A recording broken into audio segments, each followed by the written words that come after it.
बिस्मिल्लाहिर्रहमानिर्रहीम। नाज़रीन, आप देख रहे हैं बेलाग। मैं हूं आपका मेज़बान डॉक्टर इरफान। बड़े इंपॉर्टेंट शो के साथ आपके सामने हाज़िर हुआ हूं। आज जो टॉपिक आपके सामने लाने जा रहा हूं, अफ़गानिस्तान का मसला, जो कि इंतहाई अहम है और जिसके हवाले से आप यकीनन वाकिफ़ हैं कि पूरी दुनिया की नज़रें इस वक्त अफ़गानिस्तान पे मरकूज़ हैं, क्योंकि अमेरिका एक तवील अरसे के बाद जो वार ऑन टेरर अमेरिका ने जिसका डिज़ाइन ख़ुद किया था, उसके बाद उनका ये ख्याल था कि अफ़गानिस्तान में दहशतगर्द हैं, तालिबान पे पाबंदियाँ लगाई गई। उसके बाद एक तवील राउंड चला जिसमें जंग हुई, जंग के बाद डायलॉग का फ़ेज़ आया, डायलॉग के फ़ेज़ के बाद अब एक ऐसा फ़ेज़ आ रहा है जिसमें अमेरिकन ट्रूप्स अफ़गान सरज़मीन से जा रहे हैं।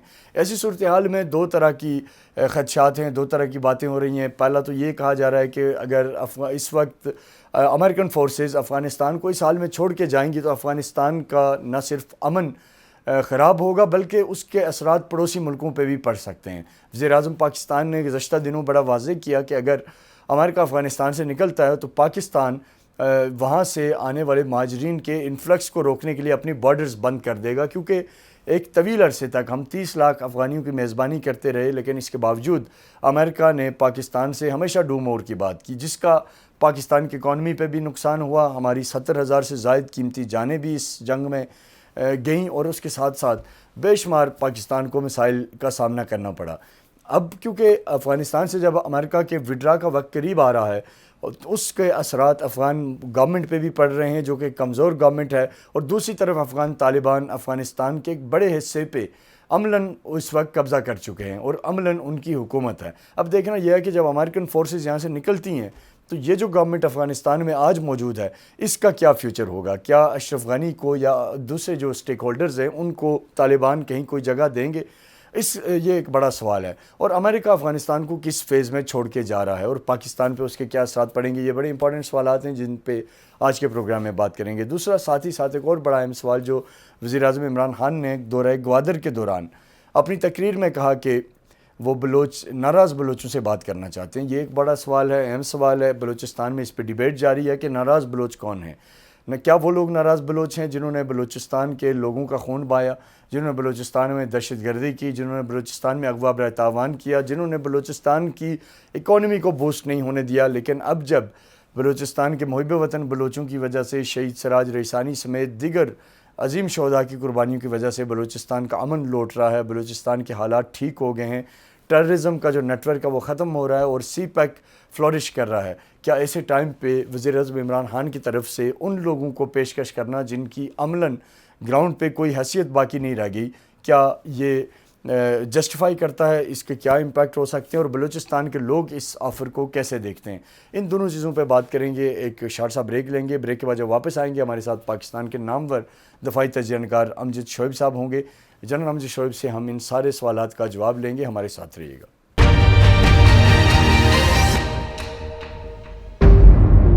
वेलकम बैक नाज़रीन। अफ़गानिस्तान का अमन अमल जिसमें पाकिस्तान का हमेशा से बड़ा मुस्बत किरदार रहा है, उस हवाले से इस वक्त हमारे साथ मौजूद है जनरल अमजद शोएब, जिनसे हम ये जानेंगे कि अफ़गानिस्तान का मसला किस तरफ जा रहा है, आने वाले दिनों में क्या पॉसिबिलिटीज़ हैं, क्योंकि जो अफ़गान गवर्नमेंट है वो भी तालिबान को ज़िम्मेदार करार दे रही है कि जो सारे मसाइल पैदा हो रहे हैं अफ़गानिस्तान में, जो जंग का ख़तरा है, खाना जंगी का ख़तरा है, वो तालिबान को उसके ऊपर ज़िम्मेदार करार दे रहे हैं। लेकिन क्या देखना यह है कि क्या अफ़गान गवर्नमेंट और अमेरिका ने और इसके अलावा जो बाकी ममालिक जो इस पूरे प्रोसेस में शामिल थे, क्या उन्होंने अपना किरदार अदा किया? क्या सिर्फ़ और सिर्फ पाकिस्तान की ज़िम्मेदारी है कि वो सारे के सारे मसले को सुलझाए?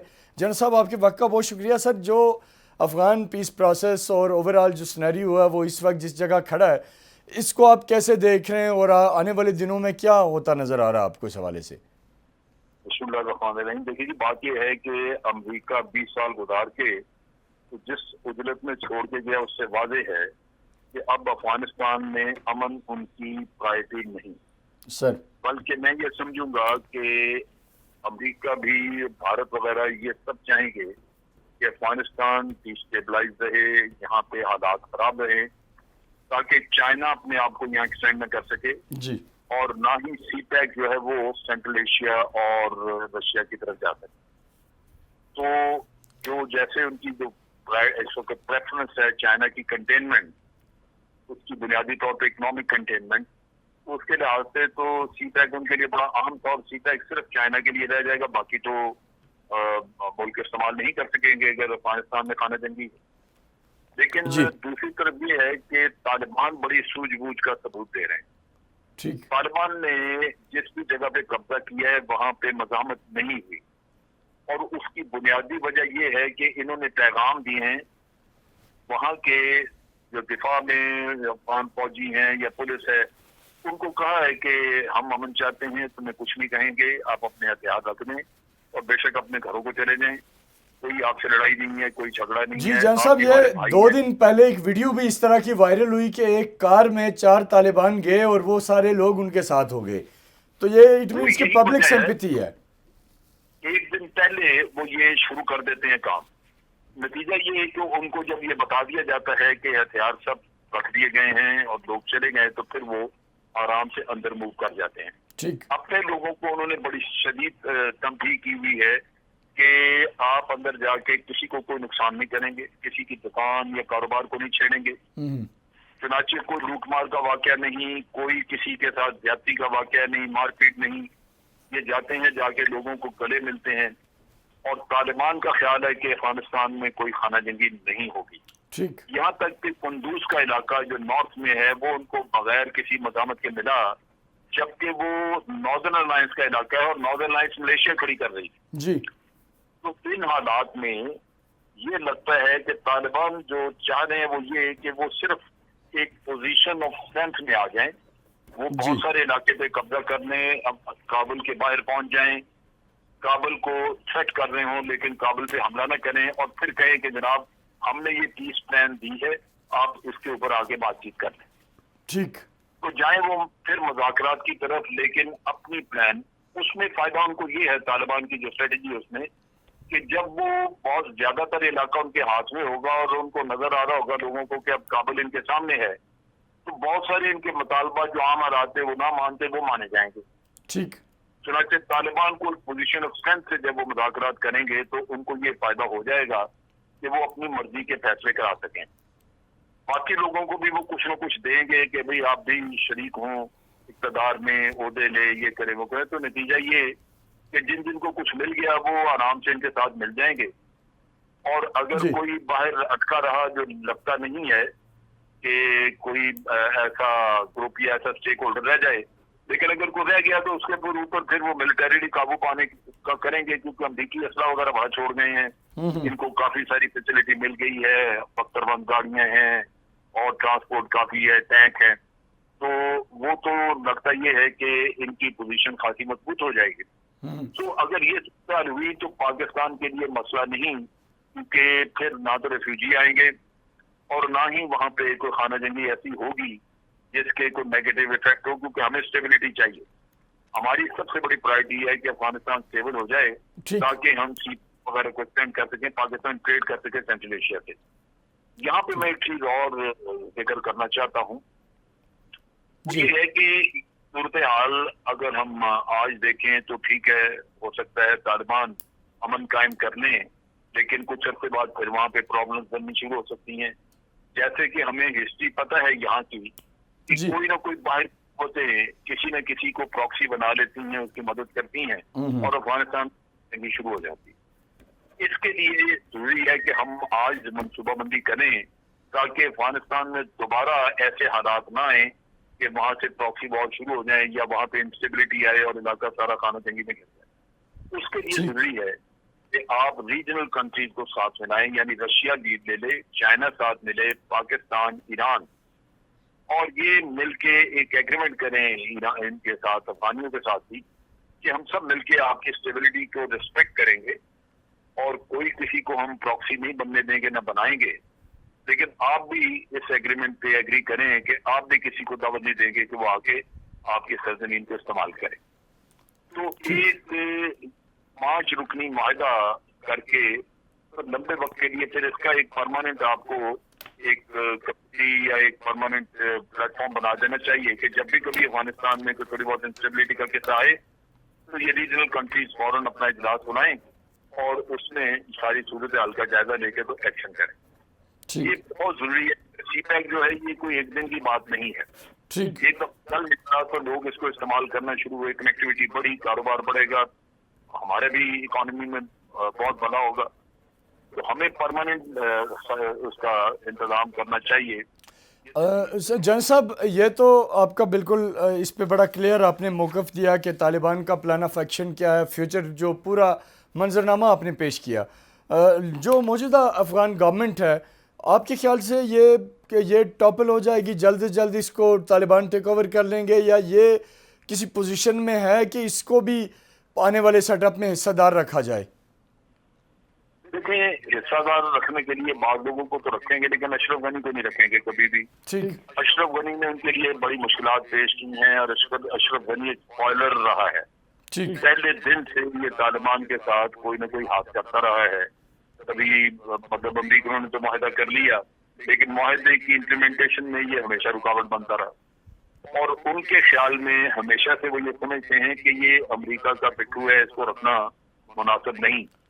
اور اشرف غنی کو بھی یہی نظر آتا تھا کہ طالبان آئے تو اس کی صدارت جائے گی, لہٰذا وہ اپنی صدارت کو بچانے کے لیے یہ سارے کنڈے استعمال کرتا. تو اشرف غنی تو جائے گا.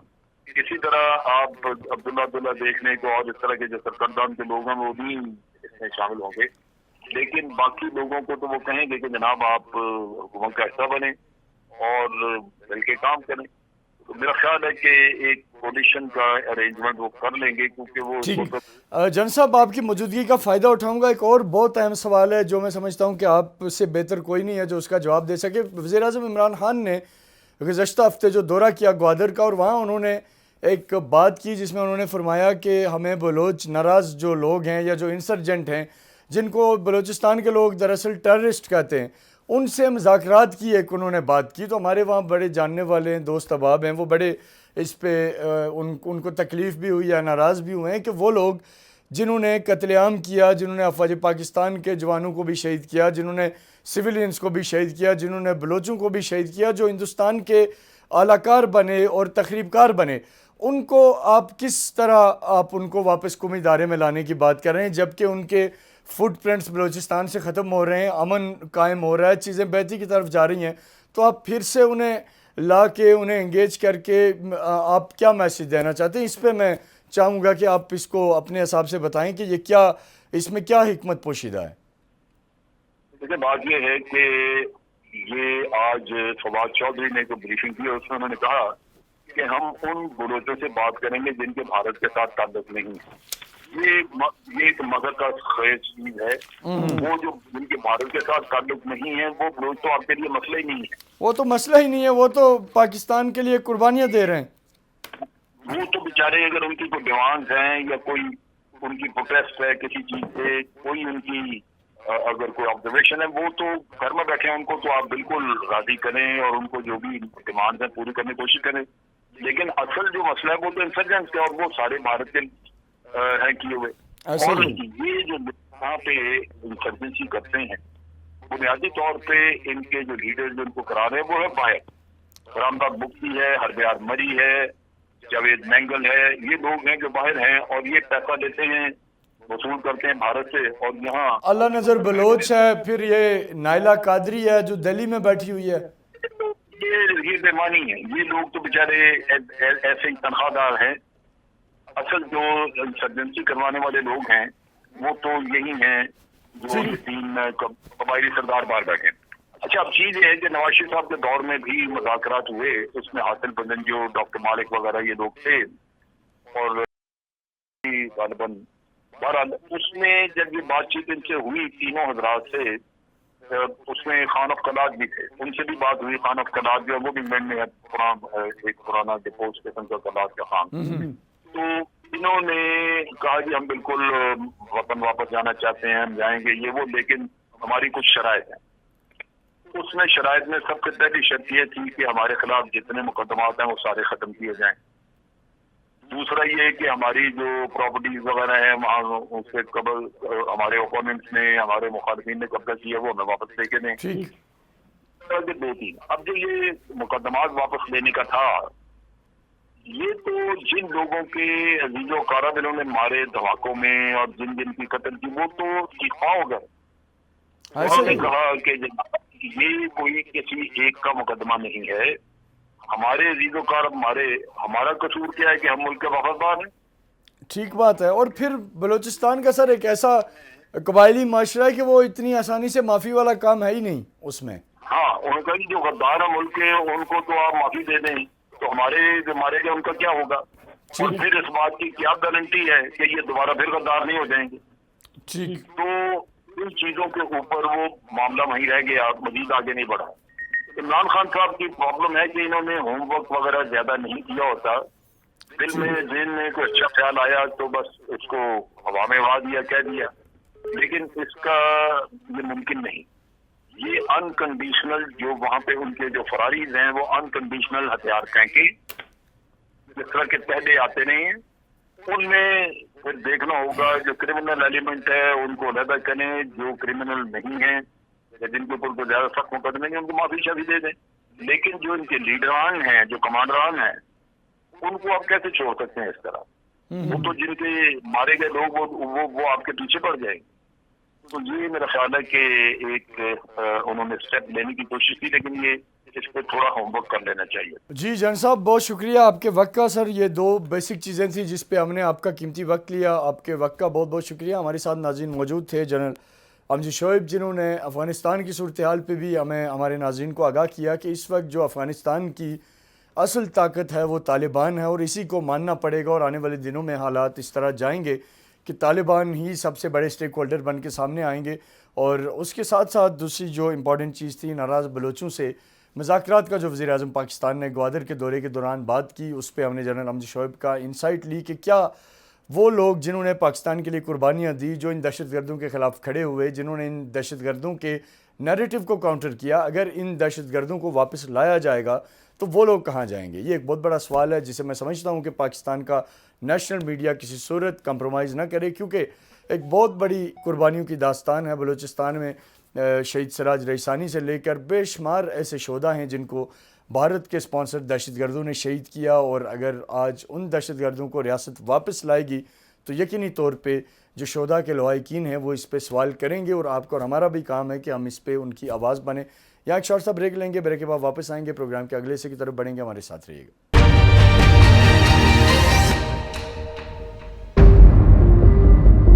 वेलकम बैक नाज़रीन। आज़ाद कश्मीर में इंतखाबात की गहमा गहमी है। बिलावल भुट्टो ज़रदारी आज़ाद कश्मीर के दौरे पे थे, उन्होंने वहाँ तकरीरें की, मुख्तलिफ़ जगहों पे एड्रेस किया, और दो चीज़ें हमें नई मिली बिलावल भुट्टो की तकरीरों से। एक तो ये कि उन्होंने खुल के नून लीग के ख़िलाफ़ बात की और नून लीग को बड़ा तनकीद का निशाना बनाया, जिस पे हमने देखा कि पीडीएम के तर्जमान समेत तमाम जो पीडीएम इत्तेहाद के अंदर जमातें हैं उन्होंने बिलावल भुट्टो ज़रदारी को भी आड़े हाथों लिया। इस हवाले से हमारे साथ ताज हैदर साहब पाकिस्तान पीपल्स पार्टी के सीनियर रहनुमा हमारे साथ मौजूद हैं। सर, एक तो ये कि आज़ाद कश्मीर इलेक्शंस को पाकिस्तान पीपल्स पार्टी कैसे देख रही है? पूरे आज़ाद कश्मीर में अगर हम बहुत डेप्थ में जाके भी जायज़ा लें तो पीपल्स पार्टी 5 से 7 सीटों के ऊपर, ये भी बहुत ज़्यादा है, मैं शायद इसको बता रहा हूँ, 3 से 4 सीटों पे मुकाबला करती नज़र आ रही है। आप इस हवाले से क्या कहेंगे? नहीं, हम तो ख़त्म हो चुके हैं, पूरा मुल्क में ख़त्म हो चुके। सिंध में है अभी? नहीं, ख़त्म। अच्छा, तो इसको कैसे फिर रिवाइवल कैसे होगा? अब हमारी सीटें मुस्बत में नहीं आएंगी, मनफी में आएंगी, यानी -5 आ गई, -7 आ गई। नहीं सर, ऐसी बात भी नहीं है, मैंने कहा 4-5 है, मुकाबला है 4-5 सीटों पे। -5। तो क्या करेंगे सर? बिलावल साहब आज़ाद कश्मीर में कैंपेन की उन्होंने, और जलसे भी हो रहे हैं। नहीं पता है कि कश्मीर को बेच दिया गया, लेकिन पीपल्स पार्टी तो वही है ना सर, आपका वोट बैंक तो उधर ही है। क्यों नहीं पता कि ये कितनी सीरियस ये मामला है, और इसमें कश्मीर के जो लोगों के साथ खड़ा हुआ है, किस तरीके से जो जिनीवा के अंदर इंसानी हुकूक का जो यूएन का इदारा है जी, वो मुसलसल अपनी रिपोर्ट्स के अंदर लिख रहा है कि कश्मीर के अंदर इसका स्वाब राय होना चाहिए जी, और हमारी हुकूमत उसको दोहरा तक नहीं रही, जिनको ये कहते में शर्म आती।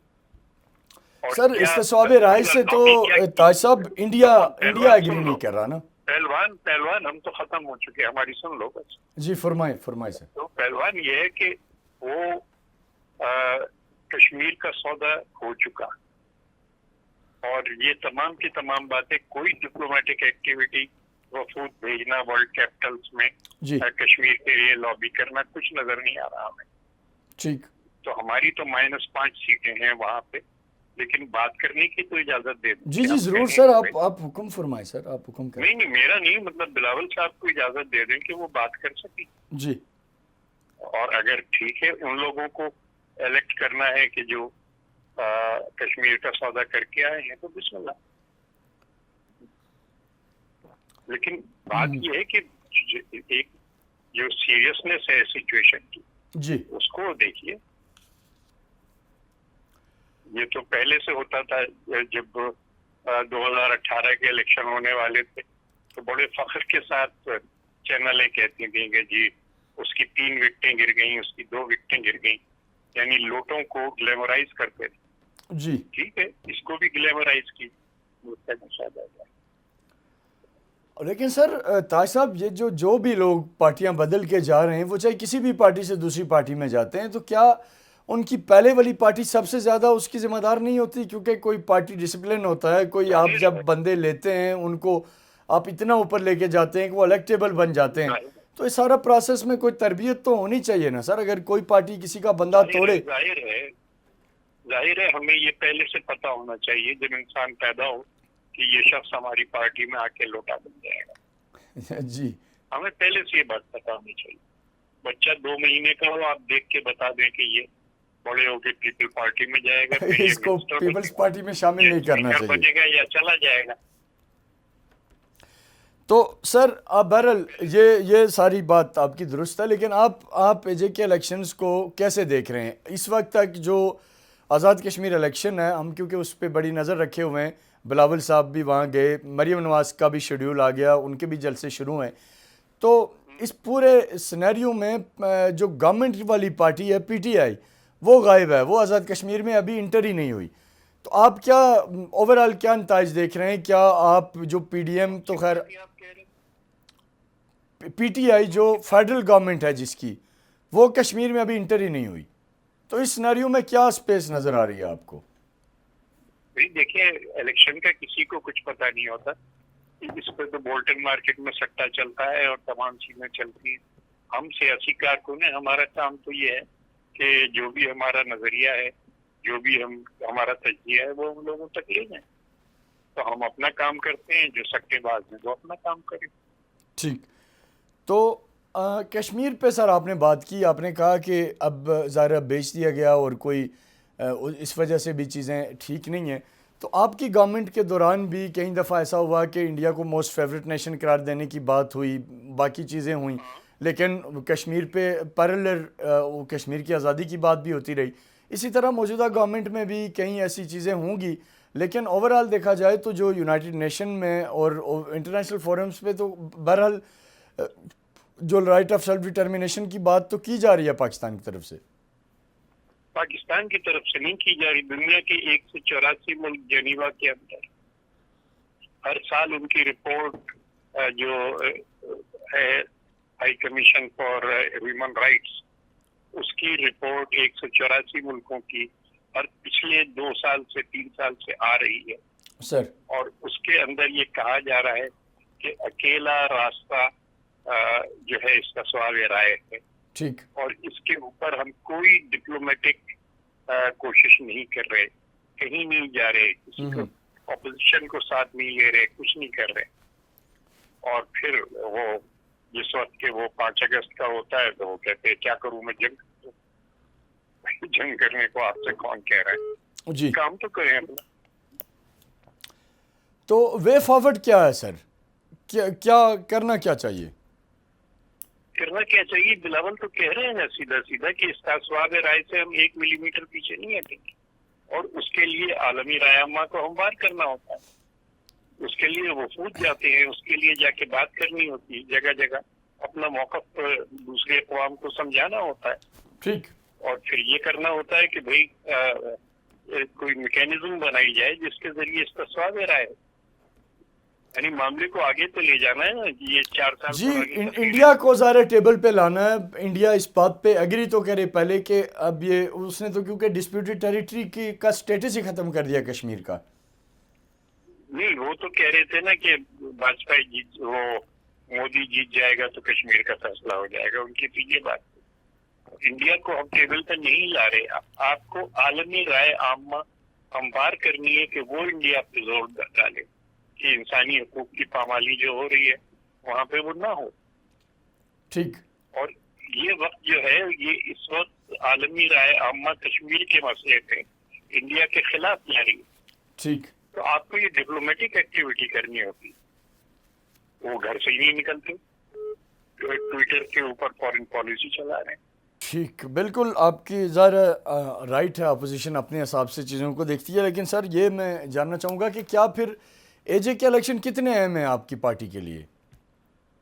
ہم تو چیئرمین وہاں گئے ہیں تو آپ خود اندازہ کر سکتے ہیں کہ وہ خود اگر کیمپین کر رہے ہیں، اور اسی لیے اہم ہے کہ کشمیر کا معاملہ جو ہے وہ اہم ہے، اور اسی لیے ہمارے لیے اور زیادہ اہم، یہ ہار جیت سے آگے کی بات ہے۔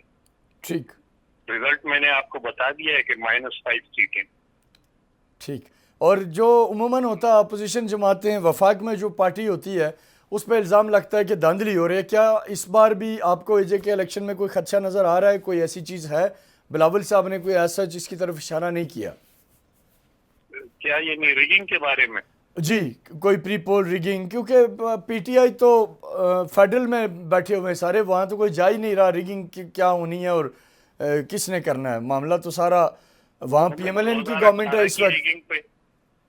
2018 کی ریگنگ پہ کوئی پروگرام کیجیے گا، پاپن کی جو فورنسک سروے ہے سر، کہ صرف 128 فارم 45 ہے جس پہ دستخط ہیں کینڈیڈیٹ کے نام کے ساتھ، 78,471 فارموں میں سے۔ ٹھیک، 2018 کے اندر جو ریگنگ ہوئی اس کا کوئی حساب کتاب ہے؟ سر یہ تو فیڈرل میں جب بھی گورنمنٹس بنتی ہیں اس طرح کی باتیں ہوتی رہی ہیں، لیکن کبھی ثابت نہیں ہوا کہیں پہ بھی کہ کوئی ریگنگ ہوئی ہے۔ آڈٹ کی بات کر رہا ہوں میں، فورنسک آڈٹ کی بات کر رہا ہوں، میں باتوں کی نہیں کر رہا ہوں۔ ٹھیک، تو کشمیر میں آپ کے خیال سے ریگنگ ہوگی، آپ یہ کہنا چاہ رہے ہیں؟ نہیں مطلب پہلے اس کو تو دیکھیے جو ہو چکا ہے۔ وہ تو سر گزر گیا، اب گورنمنٹ بھی ٹائم پورا کرنے لگی ہے۔ اگر آپ جو چیز جو زیادتی ہوتی ہے اس کو اگنور کرتے ہیں تو پھر آئندہ زیادتی ہوتی ہے۔ ٹھیک، لیکن اگر کسی زیادتی کے اوپر آپ آواز اٹھاتے ہیں تو پھر اس میں آئندہ کرنے سے پہلے آدمی سوچتا ہے۔ ٹھیک، آواز اگر نہیں اٹھ رہی اور کہیں سے نہیں اٹھ رہی، آج آپ دیکھ رہے ہیں صحافیوں کے ساتھ کیا ہو رہا ہے، تو وہ تو ایک ایک کر کے سب کو دبائیں گے۔ ٹھیک، تو ڈونٹ فیل سیف، اور اس بات پہ خوش نہ ہو کہ ہماری -5 سیٹیں آ رہی۔ نہیں، میں تو سر بالکل خوش نہیں ہوں، میں نے تو ایک گراؤنڈ ریئلٹی آپ سے شیئر کی کہ مقابلہ 4 یا 5 سیٹوں پہ ہے، باقی اللہ کرے آپ حکومت بنا دیں سر، مجھے خوشی ہوگی۔ No, I was so happy at the cheer in your tone. تو میں خوش ہوں گا کہ آپ حکومت بنا لیں سر۔ نہیں یہ بات نہیں ہے، حکومت بنانا نہیں بنانا ہمیں تو زمین میں گاڑ دیا گیا تھا، اکھاڑ کے پھینک دیا گیا تھا، لیکن بات یہ ہے کہ جب تک یہ نظریہ زندہ ہے، جب تک کہ عوام کے مسائل ہیں، آپ اس کو ختم نہیں کر سکتے۔ کر لیجیے، آپ بھی کوشش کر لیجیے۔ سر آزاد کشمیر میں تاج صاحب آپ سے فرینکلی جو جینون فیکٹس شیئر کروں، تباہی ہے سر۔ آپ کا پریزیڈنٹ رہے سردار یعقوب پاکستان پیپلز پارٹی کے پلیٹ فارم سے، ان کے حلقے میں چلے جائیں سر، آپ یقین کریں آپ کا پوری دنیا کا جو سب سے ڈپرائیو حلقہ ہے وہ حلقہ سردار یعقوب کا حلقہ ہوگا، جو آپ کے پیپلز پارٹی کے دور حکومت میں صدر رہے، ان کی بیٹی منسٹر رہیں، وہ ایک اور اس حلقے سے آپ کے وزیر رہے، 3 لوگ ایک ٹائم میں گورنمنٹ میں تھے، اور اس سے پہلے ان کا کوئی 35 سال کا ایکسپیرینس ہے گورنمنٹ کا، لیکن وہاں سر آپ حیران ہوں گے کہ پورے حلقے میں LA-20 کی بات کروں، آپ ریسرچ کر لیجئے، LA-20 ہے پونچھ 3، پورے حلقے میں ایک ہاسپٹل نہیں ہے سر، پورے حلقے میں کہیں کوئی گورنمنٹ ڈسپنسری نہیں ہے سر، کوئی ایک روڈ ایسی نہیں ہے کہ جو پکی ہو۔ اب آپ بتائیں کہ اس کے بعد لوگ کس نظریے کو ووٹ دیں، کس سوچ کو ووٹ دیں، کیا بات کریں؟ نہیں، اگر ہمارے کسی شخص سے کوئی شارٹ کمنگ ہوئی ہے تو ٹھیک ہے، آپ کشمیر کا سودا کر لیجیے. سر سودا تو بات کوئی اور ہے نا، وہ انڈین ایکٹ ہے آرٹیکل 370، وہ ایک ڈیفرنٹ معاملہ ہے سر. جو زندہ لوگ ہیں جو آزاد کشمیر میں رہ رہے ہیں، یہ بات جو کیا ہے، ان کا حق ہے کہ نہیں سر؟ آپ کشمیر کے الیکشن سے آپ اس کا سواد رائے الگ نہیں کر سکتے، اور کشمیر کے الیکشن سے ان کی جو جدوجہد آزادی ہے اس کو الگ نہیں کر سکتے. انسانی حقوق کی جو پامالی ہو رہی ہے اس کو الگ نہیں کر سکتے. سر جو ہمارے یہاں ہیومن کسی رائٹس بھی میں کسی آپ بھی کی بندے- اجازت سے ہیومن رائٹس وائلیشن تو اس پار ہو رہی ہے نا سر جو انڈیا کر رہا ہے. اسی طرح ہاں، جو انڈیا کر رہا ہے. ہاں، تو لیکن اس طرف اس کے لیے جو ہم- بیچارے لوگ رہ رہے ہیں، میری جو گزارش ہے سر، ان کو کیا بیسک نیڈز نہیں ہیں؟ ان کی ہیلتھ، ان کی ایجوکیشن، ان کی باقی چیزیں. یہ میں جسٹ ایک ہلکے کی آپ کو مثال دے رہا ہوں سر. نہیں، یہ میں اگر کہیں کوتاہی ہوئی ہے تو اس کا دفاع نہیں کروں گا، ٹھیک، لیکن اس وقت تو مسلم لیگ کی حکومت تھی، وہ بنا دیتے، ہم سے نہیں بنے تھے. درست بات ہے، میں ایگری کرتا ہوں اس بات پہ کہ ان کو کرنا چاہیے تھا، لیکن انہوں نے بھی نہیں یہ کیا. جو ہے نا، یہ صرف لفاظی سے بات نہیں ہوتی کہ جی آپ نے یہ کیا، آپ نے، بھائی ہم نے نہیں کیا، بسم اللہ کریں آپ. ٹھیک بات ہے، یہ اچھی بات ہے کہ اگر ایک نے نہیں کیا تو کم سے کم موجودہ گورنمنٹ کرے، ان سے آنے نہیں، والی لیکن کرے. ہم بھی نہیں کریں گے اور آپ کو برا بھلا کہتے رہیں گے کہ آپ نے یہ نہیں کیا، آپ نے یہ نہیں کیا، آپ نے یہ نہیں کیا. بہت بہت شکریہ تاج حیدر صاحب آپ کے قیمتی وقت کا. ناظرین، ہمارے ساتھ پاکستان پیپلز پارٹی کے رہنما، سینئر رہنما تاج حیدر صاحب تھے، جنہوں نے آزاد کشمیر الیکشن کے حوالے سے بھی اپنی بات کی، لیکن سب سے زیادہ انہوں نے موجودہ گورنمنٹ پہ تحفظات کا اظہار کیا، اور ان کا یہ خیال ہے کہ موجودہ گورنمنٹ کشمیر کاز پہ انٹرنیشنلی بات کرنے میں بری طرح ناکام رہی ہے. اپنے میزبان ڈاکٹر عرفان کو اجازت دیں، آپ سے کل پھر ملاقات ہوگی. تب تک کے لیے اللہ حافظ. پاکستان پائندہ باد.